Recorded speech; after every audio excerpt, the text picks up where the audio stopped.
સુરત શહેરમાં મચ્છરોના વધતા ત્રાસને રોકવા માટે સુરત મહાનગરપાલિકા હવે હાઈટેક બની છે। ડ્રોનની મદદથી મચ્છરોને શોધવાનો પાયલટ પ્રોજેક્ટ સફળ રહ્યા બાદ હવે મનપા આ કામગીરીને વધુ વ્યાપક બનાવવા જઈ રહી છે। જોઈએ આ અહેવાલમાં।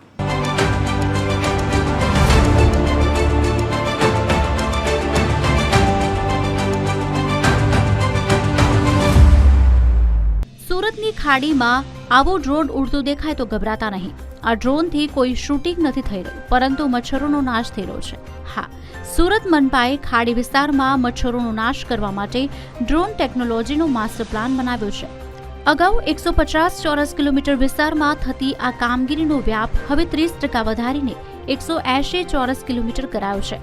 ખાસ કરીને ઉધના, લીંબાયત અને વરાછા જેવા ખાડી વિસ્તારોમાં ડ્રોન ખૂબ ઉપયોગી સાબિત થાય છે।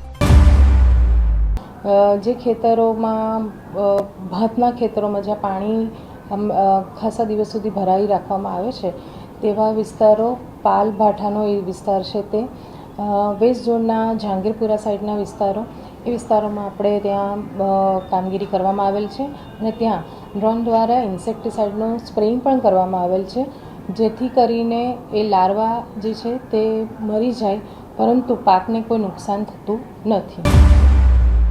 હાલમાં જૂનો ટેન્ડર પીરિયડ પૂર્ણ થતાં તંત્રએ નવી કામગીરી માટે સર્વે રિપોર્ટ મંગાવ્યા છે। ડ્રોન દ્વારા માત્ર સર્વે જ નહીં, પરંતુ જરૂરિયાત મુજબ દવા પણ છાંટવામાં આવશે। ટેકનોલોજીના આ પ્રયોગથી મચ્છરજન્ય રોગચાળા પર લગામ લગાવી શકાશે તેવી આશા સેવાઈ રહી છે।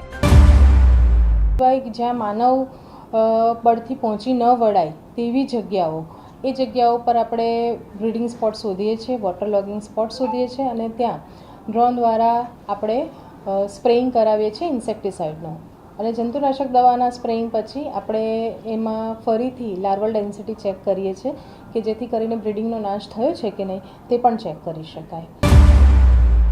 સુરત મનપાનો આ આધુનિક અભિગમ અન્ય શહેર માટે પણ ઉદાહરણરૂપ બની રહ્યો છે। હવે જોવાનું એ રહેશે કે આ નવો પ્લાન અમલમાં આવ્યા બાદ સુરતીઓને મચ્છરોના ત્રાસમાંથી કેટલી કાયમી મુક્તિ મળે છે। દિવ્યેશ પરમાર, TV13 સુરત।